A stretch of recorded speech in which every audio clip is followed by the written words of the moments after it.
everyone, and welcome to Stan the Wine Man TV. I am your host, Stan Rattan, and this is the Blue Collar Wine Show, where I help you spend your wine dollars wisely. I hope you had a great Thanksgiving. Well, I love the next month. We have Christmas, New Year's, but especially Christmas. People really get into their wines. I know we talked about Thanksgiving, Wednesday being the busiest day, the day before Thanksgiving, and it's even busy on Thanksgiving. People seem to give more thought to the wine they're going to pour at Christmas. And maybe it's because it's a prime rib or a Christmas ham, or they just get into it a little bit. I mean, turkey, is great. I love the Thanksgiving meal for sure. But yeah, I mean, just think about it. Just in my experience at the store level, people really start looking for really good red wines. And of course, everybody likes a value like I do.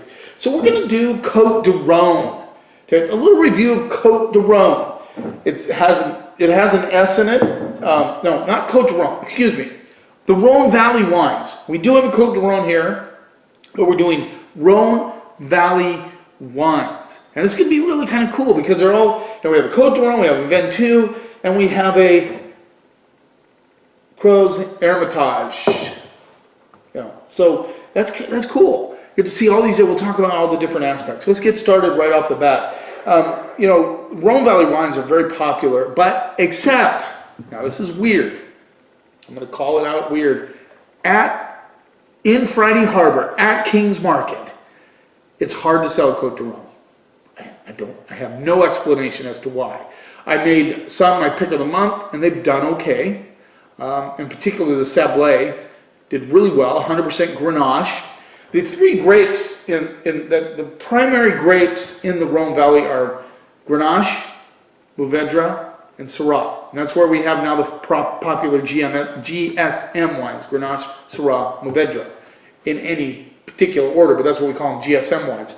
That emanated from the Rhone Valley, where they have done it for hundreds and thousands of years.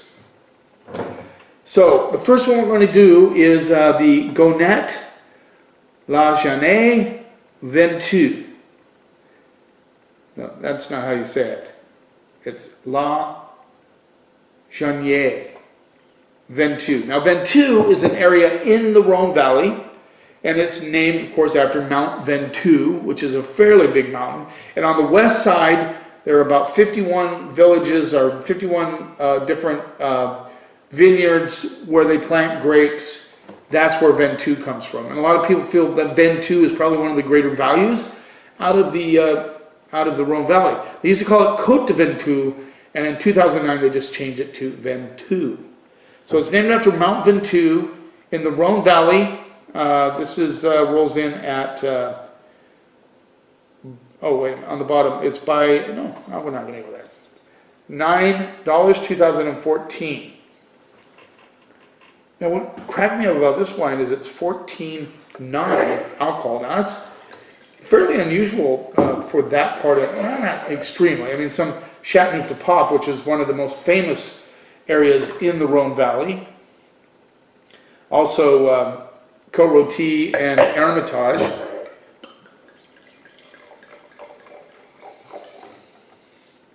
So, let's see what we get on the nose. $9, Gonnet Ventoux. Mostly Anno, Grenache, and Syrah. That's the blend. Let's see what we get on the nose. So very typical of Rhone wines, you get kind of a poopy, sort of stinkiness on the nose. And coming up through that kind of poopy, stinky is raspberries. Get a little bit of strawberry. I actually smell a little bit of wood. And maybe slight dry rock and tobacco notes. Let's see what we get on the palate.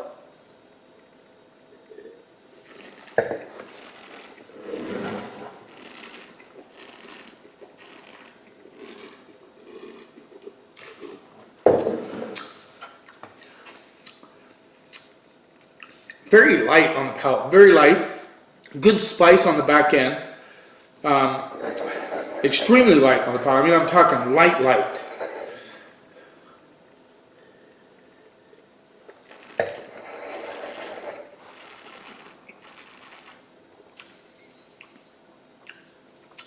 The tobacco is prominent with raspberries and strawberries. So the nose is true to the palate. Raspberry, strawberry, a little bit of tobacco, very light. Kind of reminds me of David Bowie when he was Ziggy Stardust. Have you ever seen pictures of him? He's like a walking skeleton. I bet he weighed 85 pounds. This is like that. Very light color in the glass.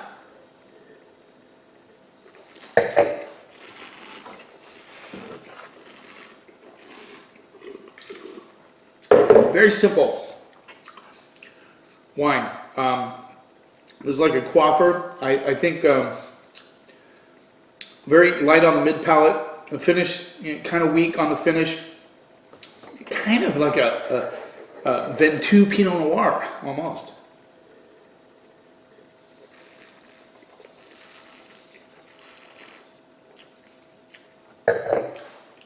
Fades out into, I get a little bit of the Syrah has to be oaked on this because maybe not. A little bit of leather. I taste wood, but it's not over oaked by any stretch, if oaked at all. They said the Grenache was unoaked. They didn't say anything about the Syrah that they put in this.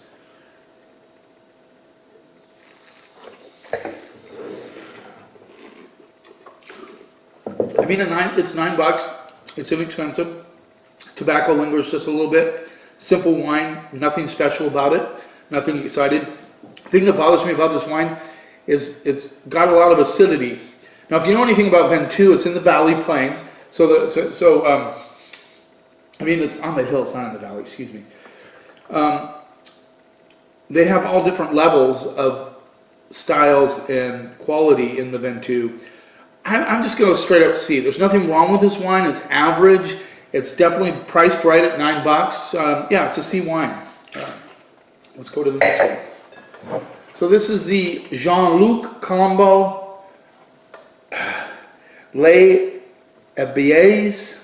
I looked this up and I can't remember exactly how to say it. D. Colombo Cotes-Du-Rhone, 2016. This rolls in at $14. There you go. It's so funny how you can... I get on Forvo, it's a really nice app, and I look at how they might say these things, and I practice and practice and practice, and I still screw it up.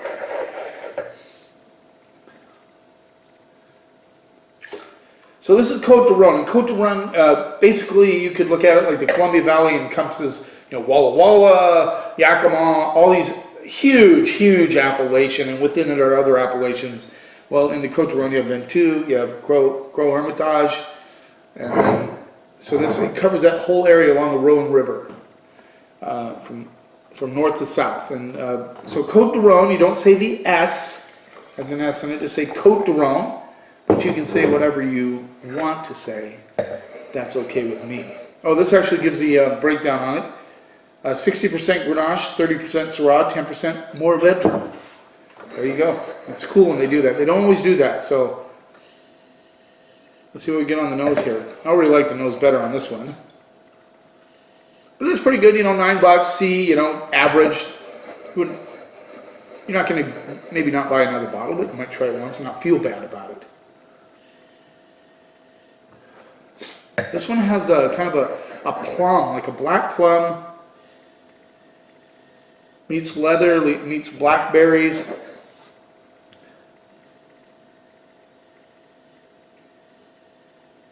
A little bit of tobacco coming through. I like the nose on this one. Let's see what we get on the palate.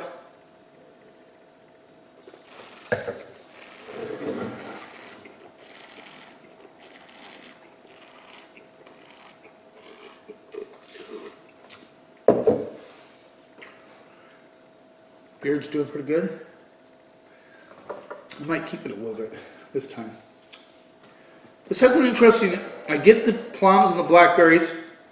It has like a roasted nut component coming through on the mid palate, which I find really interesting.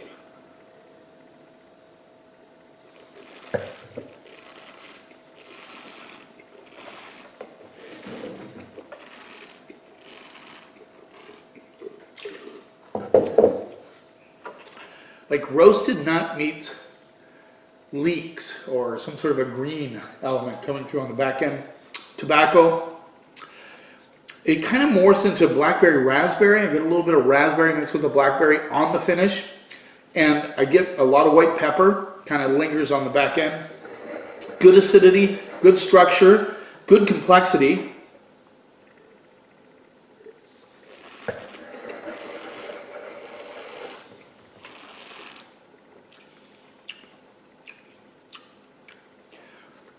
Nice finish, a little bright, it's a little crunchy tannins on this wine. I could definitely see that if you're sitting down and if you busted out this one on prime rib, you'd be happy. The acidity is there to match the food. You always want a little bit of acidity when you're having food. This would not be a wine that you sit down, watch the Super Bowl, munch on popcorn and chips, and drink this. I wouldn't go there. The acid is too high. But if you had any sort of fatty meat with this, you would be absolutely happy. It would neutralize that acidity and those tannins. Excuse me, and you'd be really happy with this wine.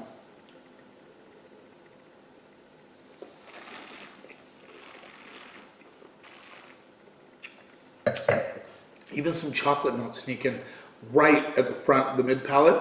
Then it goes back into that crunchy kind of brighter finish. I'm going to go B-. I think it's a great food wine. I think it's a good wine. It's obviously better than that one, in my opinion. And I think it's just a nice example of what the Rhone Valley can do. Yeah, B-. Let's move on. This is the Ferton PFIs Crozes-Hermitage. So 100% Syrah. Although, and this rolls in at $34, so now we're getting serious here. 34 bones, bucks, stosh.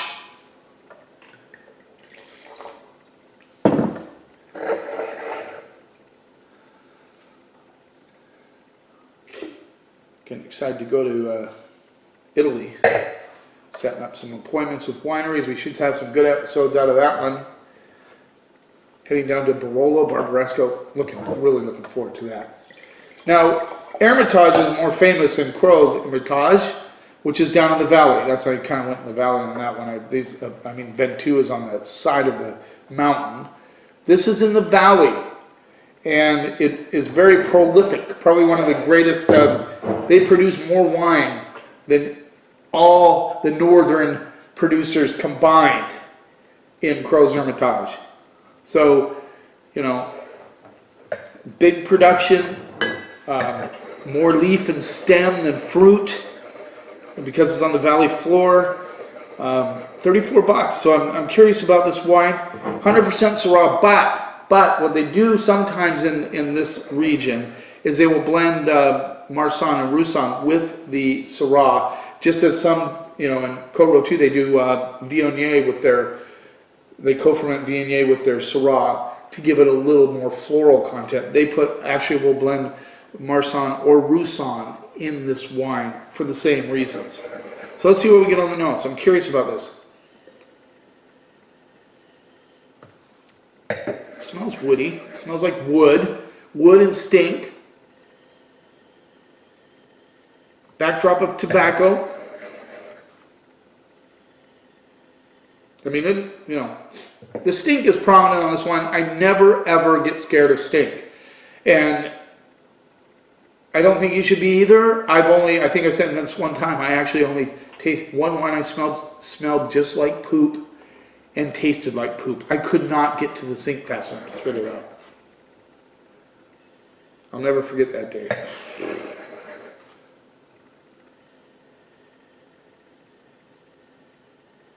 Pretty much stink, tobacco, a little bit of wood, bark.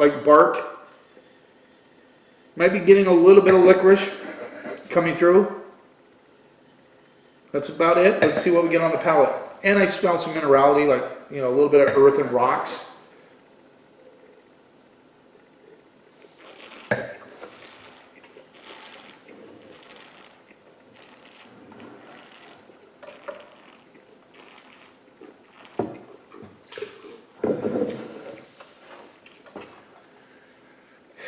This is a polished wine. It looks like you had a brand new piece of glass and you licked it. It's that polished. It is very polished. I mean, these are the incredibly polished tannins for an old world wine. Almost hollow on the finish. I'm a little disappointed with the finish. I get a lot of dark cherry and a little bit of a lot of dark cherry, a little bit of boysenberry up front for sure.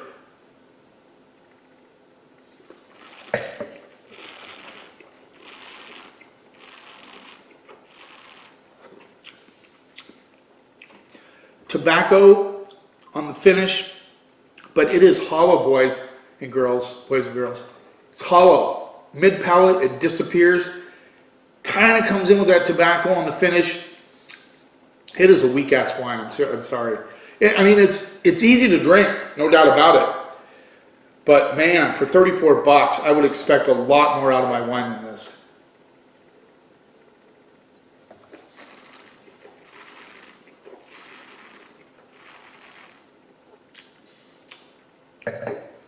Yeah, the initial hit is there.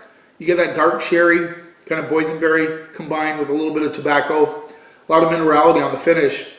But there, it just has this big empty spot, you know, like you're drinking it and you're, oh yeah, this is going to be good. Wait, get back here. Get back. Oh, I'm getting a little tobacco. I just missed the fruit. I mean, seriously, guys. Way overpriced. 34 bucks for this wine. Don't waste your money on it. Yeah, I was expecting more. Yeah, I'm not even going to go back and taste it. My initial reaction is that it just is empty. There's nothing there. There's nothing wrong with it. I mean, you're not going to, I mean, if this were a $15 bottle of wine, I'd say, yeah, knock yourself out. Try it. At least try it. But 34 bucks, man, that's just too much money. I'm going to go C-. I just think it under-delivers for the price. I think it's not a terrible wine. There's nothing wrong with it. I mean, let's just go straight up C. It's an average wine. So you have a $9.34 C wine. What are you going to do? Well, a lot of you might like this better, but it's not $9. It's 34 bucks. I don't want you to go out, you know, burn half of 70 bucks and just go, God, what's wrong with this wine? Is this really what a Crozes-Hermitage is about? No, it's not. I've tasted much better than that. Thanks for taking a little time out of your day. I hope you're looking forward to this December like I am. It's such an exciting time. People are happy and all that. Please subscribe to my channel. I'd appreciate it. Hit the bell next to the subscribe button. It'll let you know when I have an episode coming up. Thanks for taking a little bit of time out of your day. Follow me on Twitter at Stan the Wineman, and the same handle on Instagram, Stan the Wineman. You keep watching, and I'll keep helping you spend your wine dollars.